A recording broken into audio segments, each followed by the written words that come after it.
Good evening, and welcome to Ask the Experts 2020 Election Edition. I'm Samantha Pelham, your moderator for tonight, and I'm a media relations specialist here at Ohio University who works extensively with our faculty members, promoting their expertise and research to media and on platforms such as this. So tonight I am virtually sitting down with three of our experts: Anirudh Ruhil, a Voinovich Scholars Program professor in the Voinovich School of Leadership and Public Affairs; Steve Scanlan, a professor of sociology in the College of Arts and Sciences; and Charles Smith, a distinguished professor of playwriting in the College of Fine Arts. So welcome, everyone, and thank you so much for taking the time to talk and answer questions on how the Black Lives Matter movement will impact this year's election and going forward. It is much appreciated to have your input on this, as well as taking the time out of your evenings to talk with us. So before we get this conversation started, we'd love to hear a little bit about each of you and your background. So if you could tell us a bit about yourself, that'd be awesome. Ani, how about we start with you? Sure. Well, thank you, Sam. Glad to be here with these two giants sitting in the virtual room alongside you, of course. So very briefly, I'm a professor, as you mentioned, in the Voinovich School of Leadership and Public Affairs. I teach in our public administration program. I think my core skill set turns out to be sort of a data handyman. That's how I describe myself. So any projects we have with state, local agencies, and nonprofits that involve some tricky data questions, whether it's data collection or analysis, I'm typically the one who gets drafted, which is why I joke that when departments get shorthanded, they need somebody to teach the graduate stats class. I'm the guy who's had the privilege of teaching for plant biology, and so then I learn about left-handed, right-handed flowers and whatnot, and so which helps me with Jeopardy, but that's about it. And on the side, I've had, before I actually came to OU, I was more of a mainstream academic in the traditional sense, where most of my research was really around local governments, and then specifically within that, looking at local elections and minority representation. So questions about who. How many minority mayors do we see, and then why do we see them in certain places and not others? What about city councils? How diversified are they? The Voting Rights Act, has that had any impact, right? And if it has, why do we see a greater impact in certain jurisdictions versus others? And so I've sort of been less active in that field of late, but I think I'm getting drawn back into it a lot more, given what we're seeing with the Black Lives Movement and some of the other pressing demands now for representation.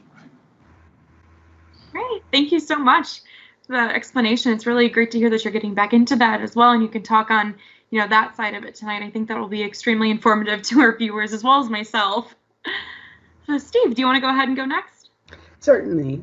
Thanks, Sam. I'm really happy to be here, and I'm happy to be here with Charles and Ani. I think it's great that this topic is part of the series. It's gotten press certainly more this summer than ever, and this question specifically actually has been addressed on NPR. It's been addressed in Time Magazine. It's been addressed in local and national presses. So I'm glad that OU's taken it up to have this conversation.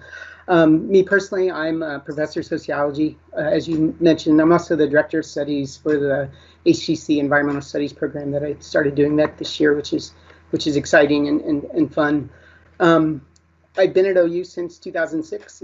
It's hard to believe. Time flies that long, but it's exciting to be at a place that is able to address these questions.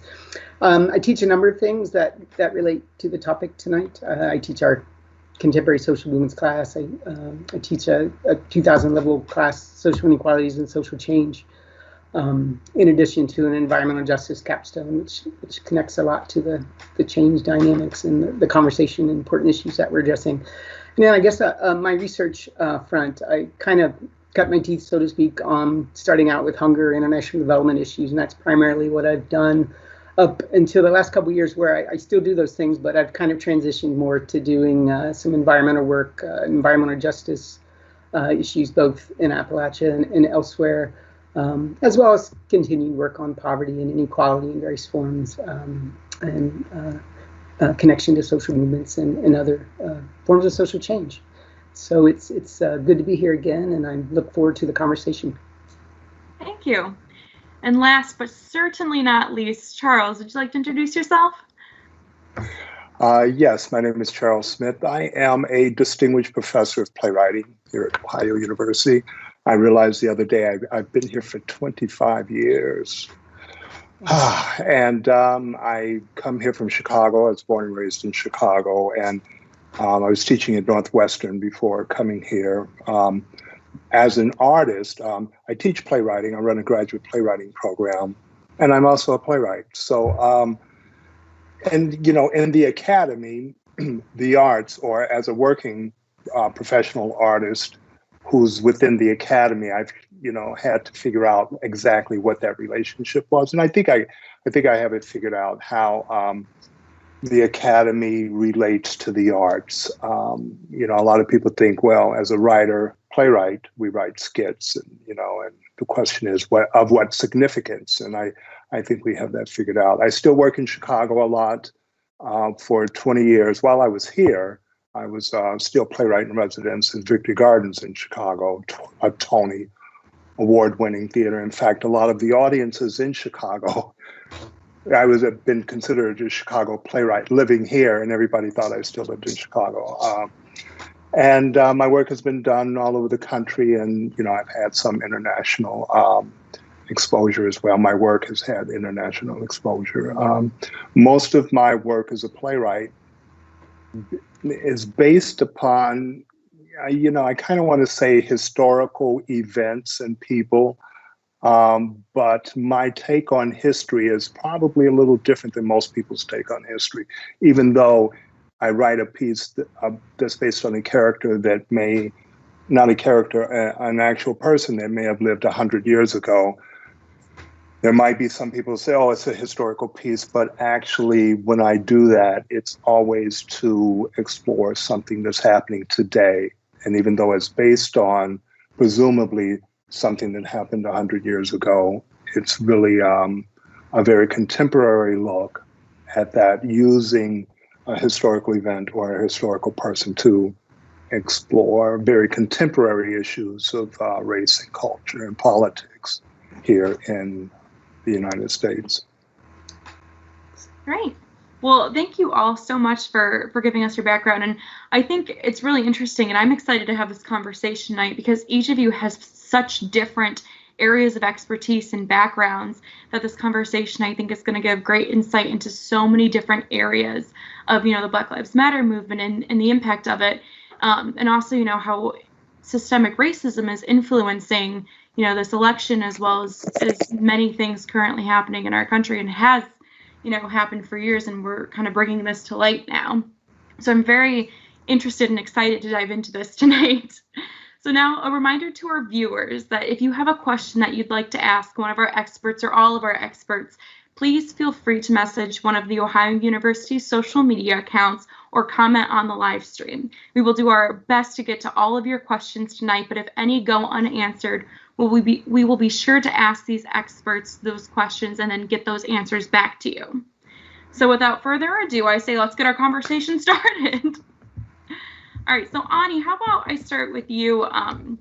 The election is less than a week away, and so the voter turnout has been, dare I say, unprecedented for early voting. Can you talk a little bit about, how this voting turnout so far has been with people of color, if it's been, normal, or if you think the Black Lives Matter movement has encouraged a larger turnout for early voting? I think that's an excellent question, Sam. And right off the bat, let me be honest, we don't have accurate breakdowns of let's say, the early voting, right, by race or education, educational attainment or anything like that, or even by sex for that matter. We do have it by partisanship, so we can at best say, are Republicans turning out more than Democrats or Libertarians or, those with no party affiliation, the independents. And I think the numbers are slightly in favor of the Democrats, but I think it depends really on what state you're looking at, right? So that aside, without being able to directly address the question of early voting by race, I certainly think that one of the things that is obvious is that if you just look at the number of people who are voting early, right, who already have, that's about at least twice, even in a state like ours, in Ohio, in the Buckeye State. We're at twice what we have seen in 2016, including the mail-in ballot. This, I think, portends something about this election where I expect that we're going to have maybe new records in terms of ballots cast. Now, that is premised on on the belief that people will still actually, turn out to vote, right? But nevertheless, I certainly think the Black Lives Matter movement has spurred a lot of sort of more attention on the state of affairs. I think very little of this is new, right? So it's not as if people were living with blinders on, didn't see, couldn't hear, right? But I think there's a palpable sense, at least to me, right, from sitting in Athens, Ohio, watching, reading everything I can, listening to what I can, that there's something has changed, and it's almost like a watershed moment where I don't see us going back in time. I have a feeling maybe it's hope, right? The optimist in me, that is really what is also spurring people to say, given COVID, given all the restrictions it places on mobility, nevertheless, let's go stand in line. And at least the reports you see of people, even in, let's say, Atlanta, having to wait a really long time before they can cast their vote, hours and hours. People have been willing to do it. That says something about voter engagement. And I certainly think it has something to do with the current administration, right, and a reaction to maybe their policies. Certainly, I think the Black Lives Matter movement is front and square, and it has stirred something in people. That would be my take on it. Great. Thank you so much. I appreciate that. And like you said, even if we can't see, by race at least how many people are early voting, it is very apparent that people are, and they've been motivated by something, whether it's the Black Lives Matter movement or something else, to get out and vote early and vote at all. So going back to the Black Lives Matter movement, Steve, this question's for you. The focus of Black Lives Matter is typically on, these national impacts, that is the presidential election or perhaps key Senate races. How might the movement influence more local elections and politics?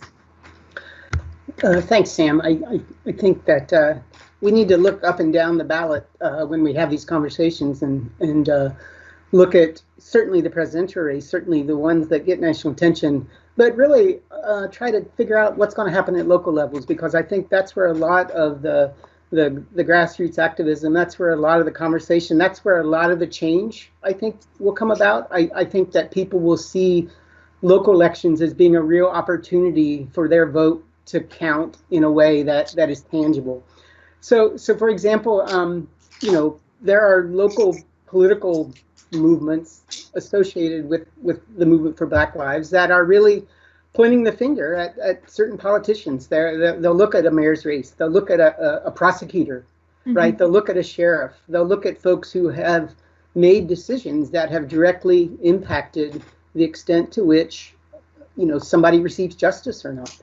So if, for example, individuals see that or feel that a prosecutor didn't proceed to try to obtain charges against a police officer that the community felt did harm or unjust harm, they can be held accountable. And I think at local levels, certainly, when you're in a smaller election, that vote seems to mean a lot more. And so I think we'll see a lot of that. Part of this, too, is that there's disillusionment, potentially at the national level. And some folks, given the structure of the system, the electoral college, for example, candidates as well, certainly folks, prefer different people running for president. And although a lot of folks have gotten on board and have thrown their support behind the presidential candidates and certainly will carry those out, again, local politics lets people, have that voice. So we typically talk about things like the presidential elections having down ballot impacts. I think this time we could see this weird little up ballot impact. You show up to vote out a prosecutor, and then while you're at it, you vote for a senator or a congresswoman or a congressman or president. That kind of goes along with that emotion, that anger, that discontent you have maybe at the local level. So it'd be interesting.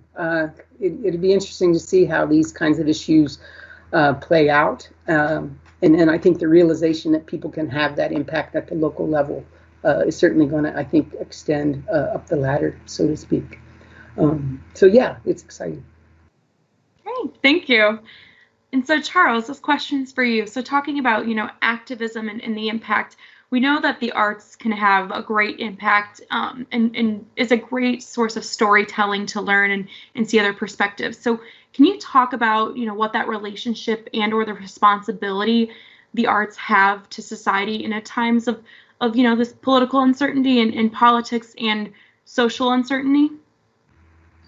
I think, Sam, we may have lost Charles momentarily. Oh. Well, while we get him back on, I'll go ahead and ask the two of you another question. All right, so Ani, if you want to go ahead and talk a little bit about how the Black Lives Matter movement is influencing city politics and policy during this election, kind of going off of what Steve had said about, these local elections changing. How's this movement, changing this on the local level? So I think Steve is absolutely spot on, right? Is that typically what happens is, this goes back to more than a century ago, when basically there was a movement to clean politics up of corruption. So we shifted local election timing, right, where typically they happen in the off years.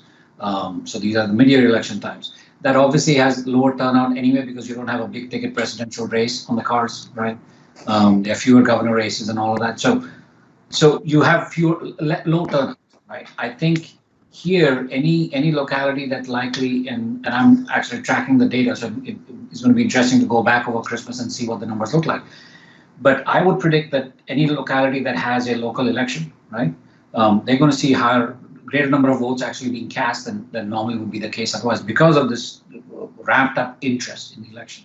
I also think that Steve is right that in many ways, one of the things that we have seen on the candidate side, right, for mayors and city councilors, is typically incumbency has its advantages at all levels, and that certainly has been the case even in City Hall, where somebody's a mayor, they are not term limited. Hey, they're going to be a mayor until they pass the baton on, and so that sort of depresses the chance, especially I think for minority candidates to emerge.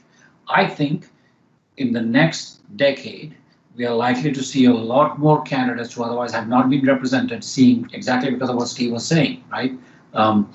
I have a voice, I have a reason to speak, and I might not have sought political office, but guess what? Now I'm going to actually get on the council to change things up, because clearly I'm not being represented, right? Our constituency is not being represented. So I think you're going to see an increased pool of candidates. You're going to see greater turnout and voting this time around in local elections especially. And I suspect that I think the incumbency advantage is going to be weakened quite a good bit this year at all levels, largely because of the reaction. Because I don't know if you've seen the map, but I've been following it for since the protest started, right? It has basically blanketed the entire country more or less, right? At least the more populous parts. And if you look at the actual data, the number of protests that have occurred is just absolutely phenomenal. And that tells me this is not something that's going away, right? Especially in a time of COVID. If this is what you're seeing, I think the payoff in the ballot box is going to be tremendous. So, but Charles is back, so I'll punt to Charles. Thank you. No, thanks for that, Ani. I appreciate that is great insight. And yeah, I say welcome back, Charles. Thank you. My apologies. I don't know what's up with my internet. It's not happy tonight. Oh, it's the world we're currently living in. You never know what's going to happen. So this question, I'll go ahead and ask you kind of about, we talked about the activism and the impact, and I know theater and storytelling can make a great impact and show a different perspective. So can you talk about what that relationship or the responsibility that the arts have to society in times of political and or social uncertainty? Yes, thank you. Yeah, the arts they've always been sort of interacting with society, and particularly theater, particularly storytelling. They've always been engaged in all of the conversations that are political, social, cultural, medical, conversations about evolving technology. All of that, the arts embraces all of those current conversations. When we think about the arts, we think about sometimes arts and entertainment, and a lot of people will tell you, well, arts is, they are involved in these conversations, and the entertainment uses the structure of art, but without that conversation. And I would argue that the entertainment is also involved in that, but in ways that we don't immediately identify. And the thing that immediately comes to mind is, when you turn on the television at night and you see a lot of police dramas, And they've been going on for years, Law and Order, SVU, Hill Street Blues going, yeah, I guess I'm showing my age. All of these police dramas at night, and they all, basically have the same format. And the question is, so this, we're sort of inundated with these images and these stories. And the question is, what kind of relationship does that have to our experiences? What these are telling us, what these evening soap operas are telling us is this is the experience. When you go into a Black neighborhood, you talk to people, this is not what's happening. Mm-hmm. You look at the sort of breakdown of the Fourth Amendment, the amendment, the Constitution that is against unreasonable search and seizure, and you find out that there is something else happening in the country and has been happening for a very long time. Michelle Alexander and Jim Crow talks about mass incarceration and how the police force in the U.S. is being used to basically create a population of second-class citizens. This is not reflected in that storytelling that we get at night. So, when people hear about this sort of institutional racism and they hear about the police and they hear about this sort of brutality and this disrespecting of lives, their response is, that's not my experience, because they're confusing their actual personal experience with the stories that they see every evening in the television soap operas. So I think all art, even the stuff that appears to be simply entertainment, is involved in this conversation and is influencing people. When we look at what's happening in what we call high art, we see that being affected by what's happening today, as well as it affecting what's happening today. Amiri Baraka wrote a play, 60 years ago, Dutchman, that was kind of the quintessential protest play. In this play, there are two people, Clay and Lula, and throughout the play, Lula sort of, encourages him. She harangues him. He's a Black man. She's a white woman. They're on the subway, a chance meeting. Near the end of the play, he appears to be a Black man who has assimilated, that he's not a threat. He has sort of crossed over and he has no rage. Near the end of the play, there's an explosion of rage and she murders him. And this play written, I think it was 64, 65, this play stood as the quintessential protest play and stood as the comment on America and the United States' relationship to the Black man. That the Black man, you show rage and the country extinguishes you. And certainly that was borne out, I think it was 68, 69, Fred Hampton and Mark Clark murdered in their sleep, two Black Panthers murdered in their sleep by Chicago policemen. The mayor at the time, Richard J. Daley, for the 68 convention, ordered shoot to kill orders for protesters. But so Amiri Baraka's play was sort of upheld this idea, but the play was revived in New York in 2007, and it held up.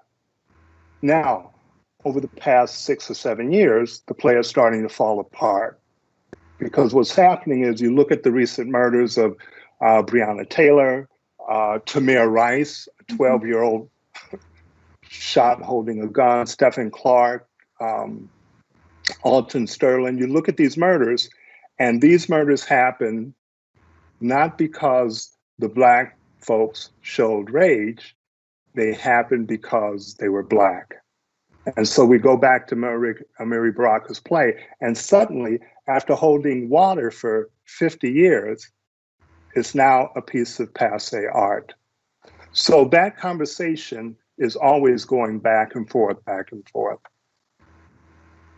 I'll stop there. So that's extremely interesting. I had never heard of that play, and find it interesting that within the last few years since it was revived, it's seeming that reaction now because, like you said, people who were not in fits of rage who had been killed. We actually have a few questions from social media already, and this one is for you, Charles. It's a little bit going off of what you just said, but we have someone asking, what are some other examples of literature or theater that people can read and or watch to gain better understanding about the continuing fight for social justice? Is there anything currently popular or relatively newer too that you could give an example of? Oh, absolutely. Dominique Morissal's play Pipeline. Spectacular piece of work. This play is about a young man who's African American. His mother, he's in school, he's in high school, and he has this event with a teacher, and it seems like, a small event, but the play explores that event, and we realize that simple event, depending on how the school chooses to address it, can change the rest of his life. And, of course, pipeline is, that is a phrase that's moved into our vernacular, the school to prison pipeline that so many Black men are funneled through. So that's a spectacular play. And it really does, and this work is what I would call art. It doesn't point fingers, but it looks at an incredibly complex situation where everybody in the piece, they're trying to do good. Of course, our country is populated with people, all of whom want to do good. But terrible things keep happening while people are trying to do good. So what we have to do, we have to explore this phenomenon and stop pointing fingers and saying, this person is evil and blah, blah, blah, which is not helpful because everyone's trying to do good. That's what this play does. Another play, Lynn Nottage's Sweat. That's a spectacular play. Play was written in 2015, before this past election, the last election that put our current president in office. So Lynn Nottage started her research on this play, I think in 2011. She went to Reading, Pennsylvania, which at the time was, according to the census, the poorest city, the poorest region in America. The factories had shut down. She went there, she did interviews, and she wrote this play. The play is about sort of industrial factory, and is struggling to keep going, and who gets promoted to supervisor, there's a strike, and the rift that happens among these people, this interracial group of people who are friends and who love each other, and suddenly, because of the industrial struggle, they are ripped apart. The play was premiered in 2015, and our current president was elected in 2016. People would go see the play and believe that Lynn Nottage wrote it after the election. Because they're looking and saying, this is what happened. This is the rift in our country. And this is where it came from. And what she's pointing out is a rift that actually began in Jamestown in the late 1600s with Nathaniel Bacon. I don't want to do a history lesson, but originally, when this country was invaded, there were bondsmen. There were Black and white bondsmen, and Nathaniel Bacon said that he looked at the elite planters and he said, you know what? There's more of us than it is of them. We need to change things. And there were Black bondsmen and white bondsmen, and they were united as the poor. What the elite planters did, they looked at the white bondsmen and said, we're not going to keep you as bondsmen, and we're going to give you a little bit of land. But we're not going to do this for the Blacks. but we're going to make them complete slaves. So here you had poor whites who benefited from keeping the poor blacks down, and they were just a little bit better. What Lynn Nottage did in 2015 is exactly, this Southern strategy employed by Nixon, is the exact same strategy employed by Nixon and employed by our current president, was driving a red wedge between the poor people and saying one section of the poor, the underprivileged, are just a little bit better than the other section. And that was the beginning of slavery. That happened at the end of the Civil War, and it destroyed the Reconstruction. And it happened at the end of the Civil Rights with the war on drugs, and it's happened again today. So those two plays, I'm sorry, you asked me about two plays. Sweat, Lynn Nottage's play, and Pipeline, Dominique Morrisseau, are two examples of just spectacular work. Oh, also Brandon Jacob Jenkins. This play is spectacular. It's Brandon Jacob Jenkins, he's African-American playwright, writes a play about a white family who comes into the grandfather dies. They come in and they're cleaning out the grandfather's house, and they find relics of, they find jars, and inside the jars, there's a hand, and another jar is a foot. And these are body parts from African Americans. And now this family is faced with the question, was granddad a racist? Not only a racist, but where did these body parts come from? And so the family said, this is horrific. We've got to get rid of this stuff. And they go to dispose of it until they find out that these things are valuable, and they're white supremacists who would pay a lot of money for them. Suddenly, their morals and their adverse reaction to this violence starts to change. It's a spectacular play, because appropriate. Okay. Appropriate. Brandon Jacob Jenkins, and what it does, it looks at, everybody, when we talk about, equality and fairness, everybody says, yes, I don't hate, everybody should be treated the same. But when you put a small piece of pie in the room, and that pie has to be shared many different ways, suddenly our morals sort of go out the window, and that's what this play is about.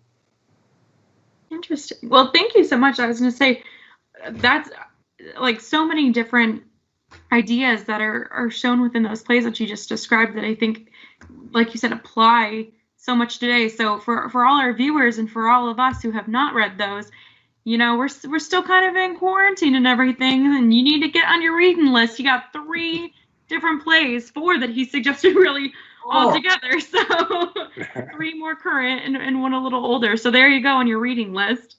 But yes, thank you. So we have another question from Dolly on Facebook. I believe this is more geared towards Steve and Ani, but Charles, feel free to jump in as well. So Dolly asks, Texas has been trending blue over the past 10 years. How has the demographic change in Texas now made it into a possible swing state? And what are some of the biggest misconceptions or falsehoods that have been spread about the Black Lives Matter movement? So I don't know if you want to answer those separately, one at a time, whatever you prefer. I will let whoever wants to jump off on that. Steve, do you want me to go first just with a little bit on the demographic change? Sure, that sounds great.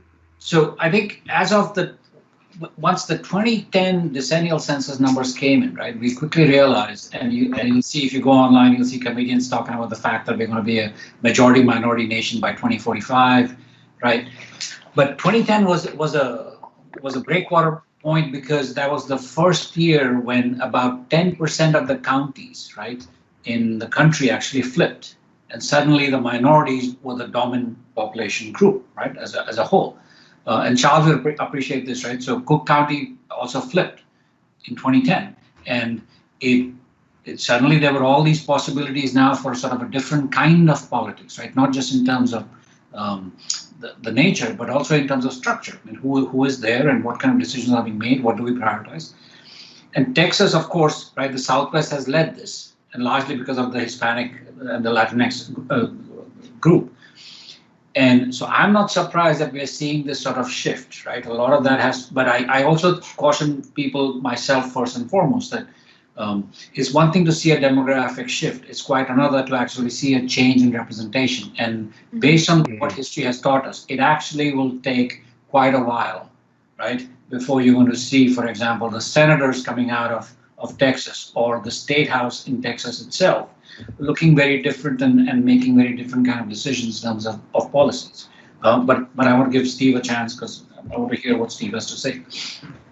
You know, this is very exciting, and this has been talked about, you know, for a while, and I think people see the trend. There was, you know, some discussion, the New York Times just last week, about the declining size of Trump's base. If you look at the aging population, you look at the increasing diversity in the population, and who voted for whom in 2016, or who votes for whom traditionally in elections, and it's indeed a shrinking base of older white middle class, upper middle class voters and so forth that kind of trended in that direction. And of course, it's not just Texas. I mean, it's a national trend, and we could certainly point to Arizona and the desert Southwest. We could point to Florida. We could point to other states too that are in play this year because of not just that trend, but how various groups have been either inspired by or mobilized through movements like Black Lives Matter. I mean, we could certainly speak about Georgia. We could look at Florida. We could look at, you know, North Carolina and other places. And so it comes back to what kinds of issues are being discussed, what kind of messages are being sent from top down about the value of individual lives, the value of certain groups in our country and the contributions they make. And there's frustration. And of course, again, throw a pandemic into that conversation and disproportionate deaths and illness among poor segments of society, people of color in society. And those frustrations tend to accumulate into these effects that are, again, associated with demographic shifts. And so these are things we definitely should not be surprised. But like Ani said, these have been talked about, and people are often, oh my gosh, is Texas really in play? Is you know, you have to kind of take it and watch it and see what happens. But in many ways, you also kind of have to be patient, you know, with these kinds of shifts. It's demographic, and it's in slow, and it's not automatic. And one final note on this too, and we can get to the second part of the question, is that we also have to remember that, I mean, obviously, not all, you know, there is no such thing as the Latino vote, right? There's no such thing as the Asian vote. Indian Americans are getting a lot of attention in the race, and both the right and left are fighting over that 1% of the population in terms of, you know, that vote. And so, and whatever that vote may be, right? So we have to approach this as well with caution as to not make too many assumptions as to what a changing demographic means as well. Great, yeah, I say thank you so much. And then kind of going to that second part of the question, which I feel like is definitely opened up for all three of you to comment on. What are some of the biggest misconceptions and falsehood that's associated with the Black Lives Matter? I think probably the biggest is that they are a radical organization. And, you know, I think I've heard the president said they're terrorists. I mean, it's just astonishing. An organization that says you should stop killing us in the streets, you know, and the argument I hear back is, well, you know, there's violence in the Black neighborhood. Well, you know, perhaps. Is it proportionally more than poor white neighborhoods? That's one thing you have to look at. But even if it is, if someone is killed in a Black neighborhood, the presumption is that that person who did the killing will be held accountable. They will be arrested. They will be taken to jail. Black Lives Matter says we got to stop killing people and not hold anybody accountable.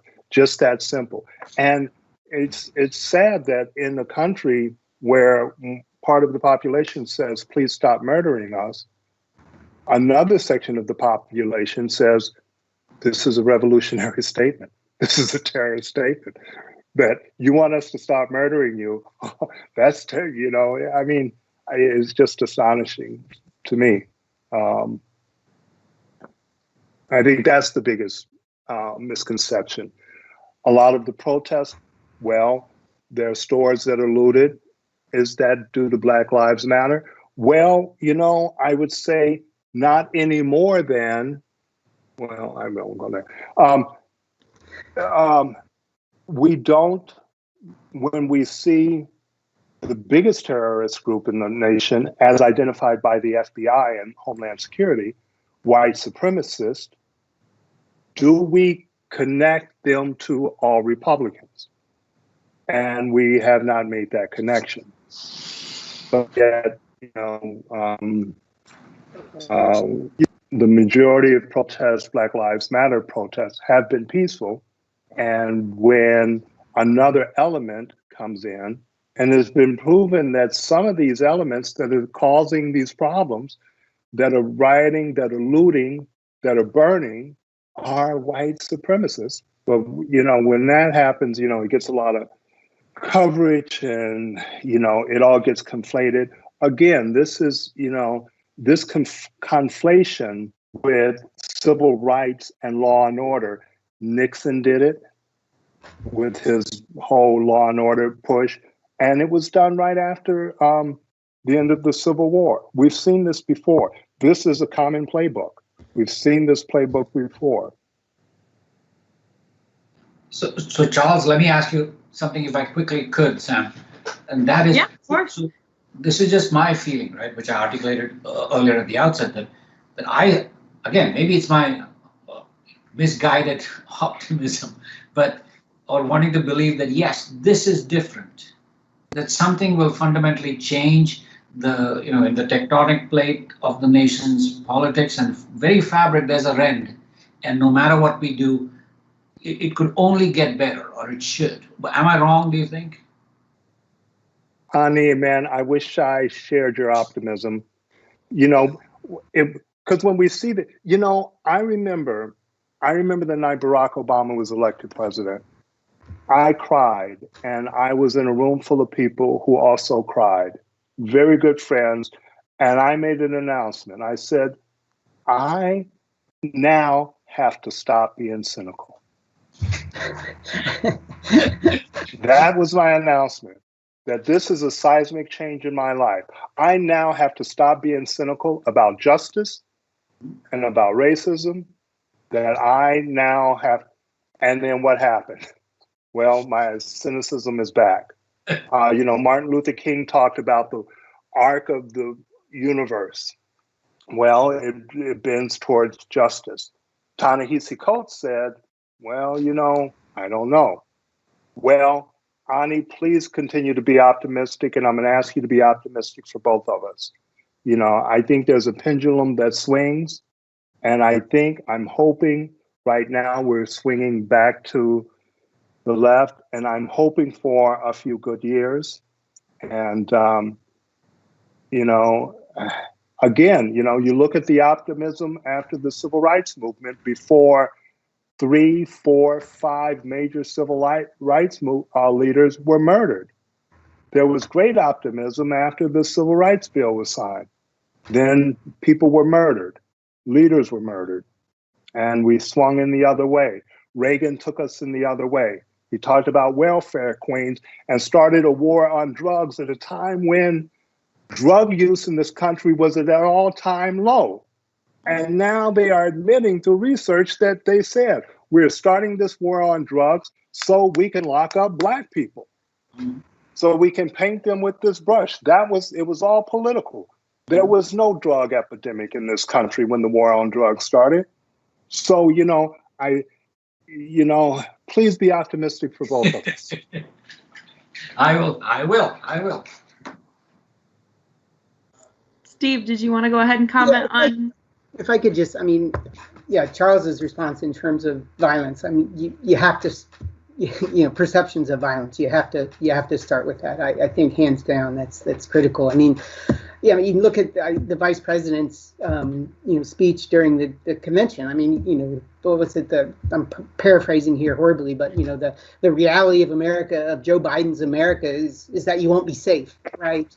The constant use of dog whistles with regard to what's going to happen to you, to your neighborhood, to your kids, to your school, it's just this framing of a movement and those who support and follow in a way that riles up his base and attempts to win over those in the middle. But I'm not sure where I fall in the optimism and pessimism line, but I would like to think that, the stunt at St. John's Church, the gassing of people in Lafayette Park, I'm as horrible of an event that was, I'm cautiously optimistic that this is this generation's, Bull Connor. This is this generation's police dogs and fire hoses, and that I think a lot of people, especially younger people, but also a lot of quote unquote middle America, of suburban America, saw that and they started to get it, and they started to read between the lines and understand the rhetoric and not get sucked into the social media storm of the vitriol that's out there, and started to actually think about what was being said and think about, in all honesty, what kind of country do you want to live in? So the youth, those who are out there and are voting for the first time, they're growing up not just with this movement, but they're growing up with school shootings. They're growing up with all this noise that they know that they don't want to see continuing, right? They're coming of age in a period of upheaval that, is certainly, I'll be 50 next year. It's certainly nothing that I've ever seen in my life, but much older people are saying in many ways, yeah, this is far, far worse. The rhetoric is far, far divisive. And I think that division, that place where we are now, and again, throw in increasing inequality, throw in a pandemic, throw in unemployment at very high rates, it's a spark for a lot of continued hatred. And I think a lot of people are fed up and simply just don't believe the hype, so to speak, anymore with regard to what comes from the extremist views on the movement itself. Yeah, and if I can, you're right, Stephen. And Ani,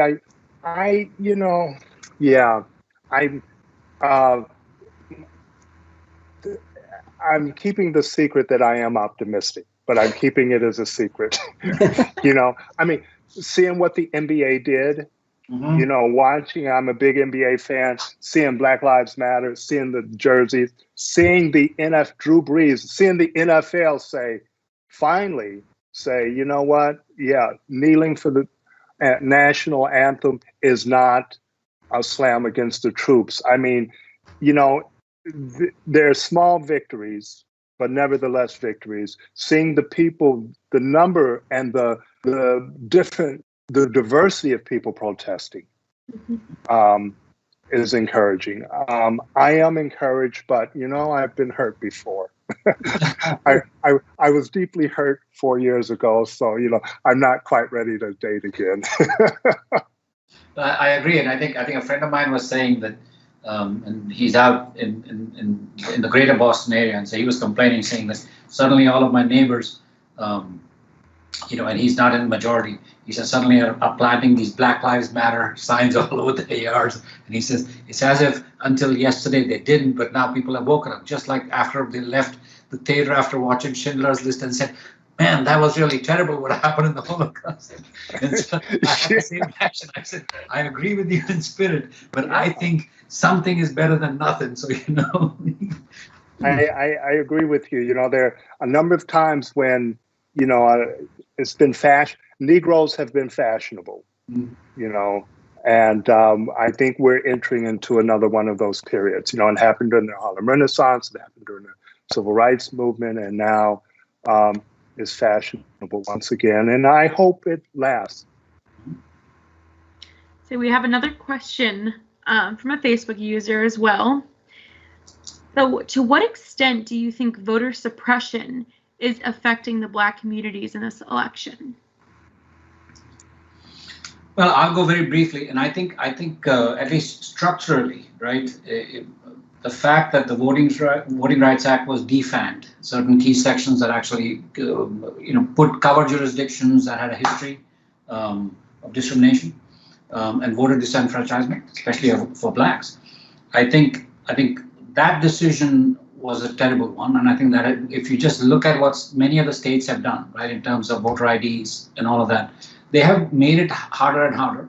I think in the current times that we are in with the health pandemic underway, I think the decision to also limit ballot boxes, a Houston story I think everybody is familiar with, right? I mean, you think about those kind of decisions that have been made, and it is crystal clear to me that this is not an accident, right? When the prudent thing to do would be, look, why don't we make it easier on those who have a harder time getting to the polling station because of a number of reasons? Why don't we make it easier for them to cast a ballot? We're going the other way. It cannot be accident, right? It cannot be, temporary amnesia or something, right? It is by design. And so I think there is a systematic attempt to say, and it is tied in my eyes to the Black Lives Matter movement, saying we don't want them voting because they might turn out in larger numbers than before. So let's make it as hard as possible. Yes, I mean, they've said it. They've come out and said it.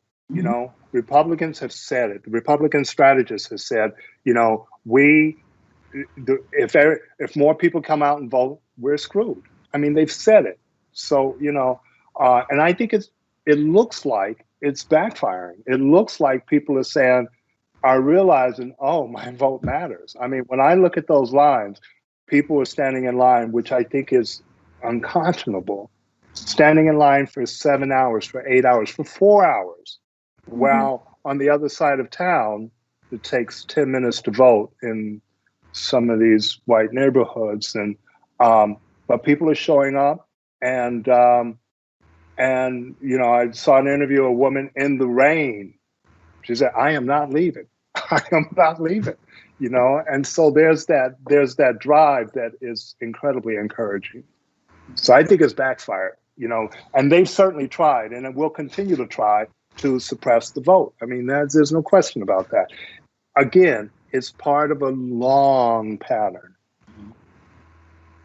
Yeah, and I think that's why we're seeing, sure, there's a protest in the street, but they're coupling that, they're joining that with a registration drive. You march to the courthouse, you have your say, and you turn in your voter registration card. There's a project in Georgia, the New Georgia Project, that's actively registering people, and I think its work is really what's putting Georgia in play, both competitive Senate races as well as the state itself in terms of the Electoral College. But Charles is absolutely right. This isn't new. This is from centuries and centuries of oppression, and even after throughout the Jim Crow era, and now finding new ways of limiting the vote, and suppression comes in many forms, and some of them subtle and obvious, some of them subtle, and some of them much more obvious.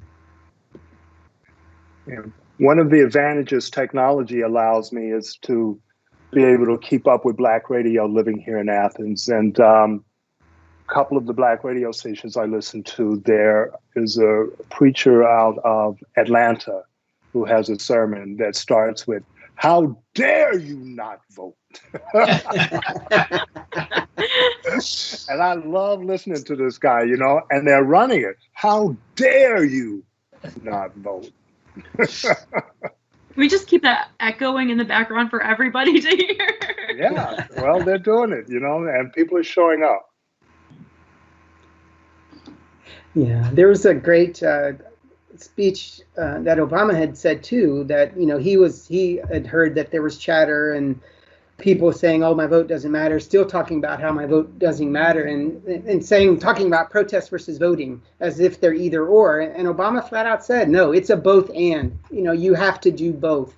And even if you're cynical and skeptical, you still have to do it. You have to make the effort. So vote early, mail it in, stop it off, drop it off, whatever. and then keep protesting and know that both can actually contribute.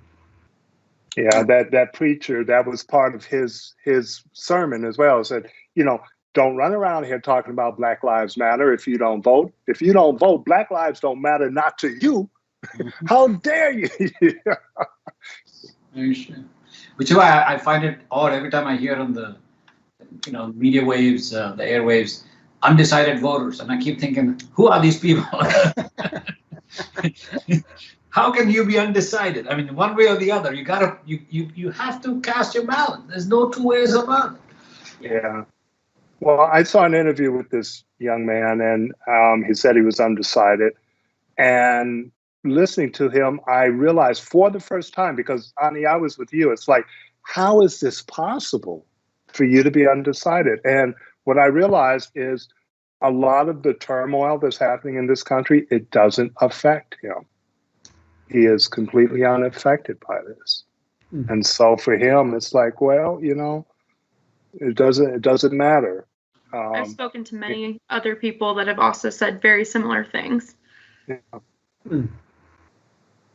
Let's say we're unfortunately starting to close our conversation for the evening, which, honestly, I could talk with the three of you about this for hours longer, but unfortunately, I don't want to take up the rest of your evenings either. But I do want to leave this conversation allowing each of you to say, any additional comments or information that you'd like that we didn't either get to, or just anything that you would like to say. So, Ani, if you want to start, we'll just go around and let each of you say a few closing words.